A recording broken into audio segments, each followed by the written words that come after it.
सा विद्या या विमुक्तये।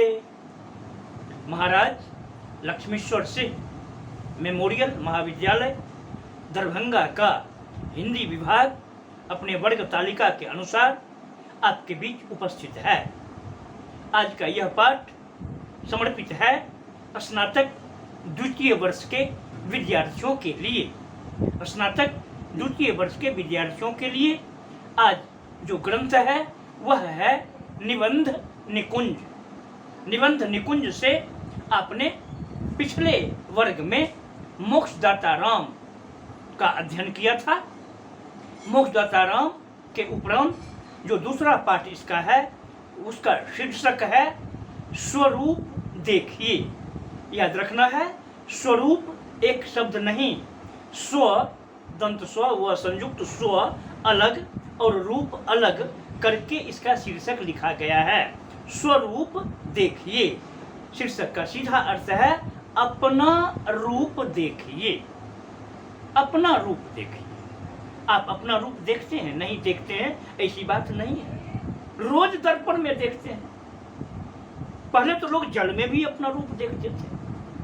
अपना रूप देखने की प्रक्रिया मनुष्य के साथ आदिकाल से ही है, लेकिन यहाँ जिस अपना रूप को देखने की बात आचार्य विनोबा भावे जी कर रहे हैं वह एक अलग रूप है, वह आभ्यंतरिक रूप है।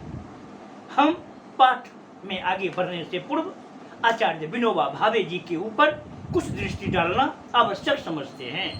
भारतीय राजनीति में आचार्य विनोबा भावे का प्रादुर्भाव होना एक ऋषि का प्रादुर्भाव होना ही माना जाता है। ऋषि तुल्य व्यक्तित्व आचार्य विनोबा भावे जी का, ब्रह्मचर्य व्रत का पालक, अकेले नहीं सभी भाइयों के साथ। राष्ट्रपिता महात्मा गांधी जी के शिष्यों में से प्रधान शिष्य, उनके एक एक विचार को अपने अंदर उतारने वाला शिष्य विनोबा भावे मामूली नहीं, कई भाषाओं के विद्वान आचार्य और विचार के तो धनी। विचार भी ऐसा वैसा नहीं, व्यक्ति परिवर्तन का विचार। व्यक्ति परिवर्तन का विचार सभी के जीवन का आधार नहीं होता है, और जो इस विचार को जीवन का आधार बना लेता है वही आगे बढ़ता है। विनोबा भावे ने जो कुछ भी लिखा, जो कुछ भी देखा, अनुभव किया, उसी को लिखा, उसी को प्रवचन में कहा।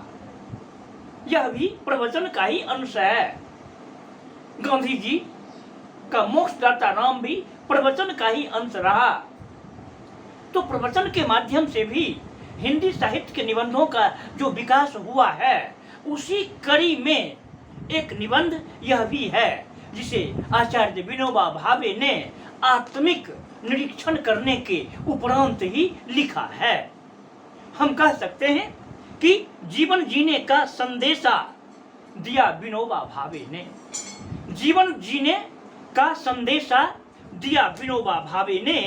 देश के लिए जीवन विष भी पिया विनोबा भावे ने। देश के लिए जीवन विष भी पिया विनोबा भावे ने। जीवन जीने का संदेशा दिया विनोबा भावे ने। व्यक्ति आचरण का प्रकाश वे देते रहे हमेशा। व्यक्ति आचरण का प्रकाश वे देते रहे हमेशा। समरसता की नाव हृदय से खेते रहे हमेशा। समरसता की नाव हृदय से खेते रहे हमेशा। व्यक्ति आचरण का प्रकाश वे देते रहे हमेशा। देश के लिए काम हमेशा, देश के लिए काम हमेशा किया विनोबा भावे ने। देश के लिए काम हमेशा किया विनोबा भावे ने। देश के लिए जीवन विष भी पिया विनोबा भावे ने। आचार्य विनोबा भावे ने अपने जीवन को देश के लिए ही समर्पित कर दिया। उनके लिए दूसरा कोई काम ही नहीं था। देश में समरसता कैसे आवे इसके लिए ही उन्होंने भूदान यज्ञ को भी प्रारंभ किया था। उनके मन में ऐसी भावना थी कि वैचारिक परिवर्तन के आधार पर हम समरसता ला सकते हैं जहां उन्हें सफलता नहीं मिली। वैचारिक परिवर्तन अनिवार्य है, लेकिन वैचारिक परिवर्तन के पूर्व कुछ अन्य परिवर्तन आवश्यक हैं जो नहीं हो सका। स्वरूप देखिए, स्वरूप देखिए शीर्षक निबंध में उन्होंने समाज सेवियों से ही कहा है कि अपना स्वरूप देखिए, अपना व्यवहार देखिए। उन्होंने देखा था कि जो समाज सेवा का ताज पहनकर समाज में, देश में आगे बढ़ रहे हैं, उनका अपना चरित्र ही संदिग्ध चरित्र है। विनोबा भावे आचरण का आलोक विकीर्ण करने वाले विचारक हैं। आचरण ही मूल है। कहा गया कि आचरण ही मनुष्य को महान बनाता है। लेकिन जो व्यक्ति देश की सेवा में लगा हुआ है, जो व्यक्ति किसी व्यक्ति की मदद में लगा हुआ है, लाचारों को आगे बढ़ाने में लगा हुआ है, सार्वजनिक जीवन में जो व्यक्ति आगे बढ़ रहा है, उसके जीवन में सदाचार का होना बहुत ही जरूरी है। सदाचार कहाँ से आएगा? कहीं बाजार से वो खरीद लाएगा क्या? आचार्य विनोबा भावे स्पष्ट कहते हैं कि वह अभ्यंतर की शक्ति है, आभ्यंतरिक शक्ति है।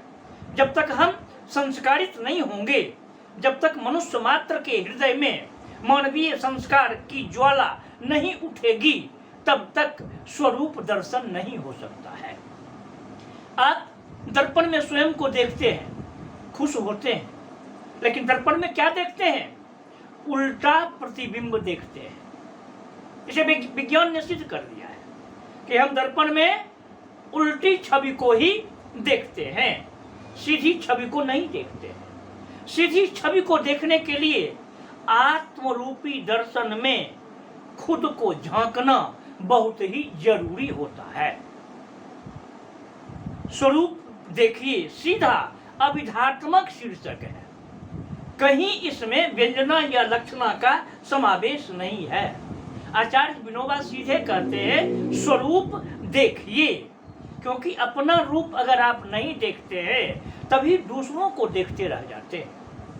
आज यह आम बात है कि लोग दूसरे को देखते हैं, देखते ही नहीं, यह भी कह देते हैं कि हम उनको समझते हैं। वो क्या है यह वो नहीं समझते हैं, मैं समझता हूं, ऐसा भी वो लोग कहने लगते हैं। ऐसा कौन कहते हैं? जो स्वयं को नहीं देखते हैं। स्वयं को देखने वाले स्वयं को समझते हैं, स्वयं को पढ़ते हैं, स्वयं का ही गाहे गाहे अध्ययन करते हैं। लेकिन जो दूसरे को देखते रह जाते हैं, वो स्वयं से पीछे छूट जाते हैं और दूसरे को ही देखने में उम्र गुजार देते हैं। तो दूसरे को देखना है, उसके पहले स्वयं को देखना है। आत्मवत् सर्वभूतेषु यह पश्यति स पंडिता। हमारा संस्कृत वांग में क्या कहता है? आत्मवत् सर्वभूतेषु यह पश्यति स पंडिता। उसके पूर्व की पंक्ति है मातृवत् परदारेषु परद्रव्येषु लोष्टवत्। मातृवत् परदारेषु परद्रव्येषु लोष्टवत् आत्मवत् सर्वभूतेषु यह पश्यति स पंडिता। वही पंडित है जो मातृवत् परदारेषु दूसरे की स्त्री को मां के समान देखता है। मातृवत् परदारेषु परद्रव्येषु लोष्टवत्, दूसरे के धन को मिट्टी के ढेले के समान समझता है। मातृवत् परदारेषु परद्रव्येषु लोष्टवत् आत्मवत् सर्वभूतेषु। यही विनोबा जी का ध्यान है। आत्मवत्, आत्मनिरीक्षण, आत्म परीक्षण, आत्म संशोधन, यही मूल है मनुष्य का। आत्मवत् सर्वभूतेषु यह पश्यति स पंडिता। वही पंडित हैं, वही ज्ञानी हैं जो अपनी आत्मा के समान ही सभी को देखते हैं। अगर अपनी आत्मा को समान सभी को देखने की प्रक्रिया नेताओं में आ जाए तो क्या किसी भी देश में हाहाकार रहेगा?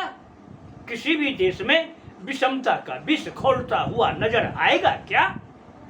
नहीं आएगा। सबसे बड़ी बात यही है कि हमारे देश ही नहीं, विश्व का कोई भी देश है, वह देश आत्मनिरीक्षण से च्युत है, अलग हटा बटा हुआ है।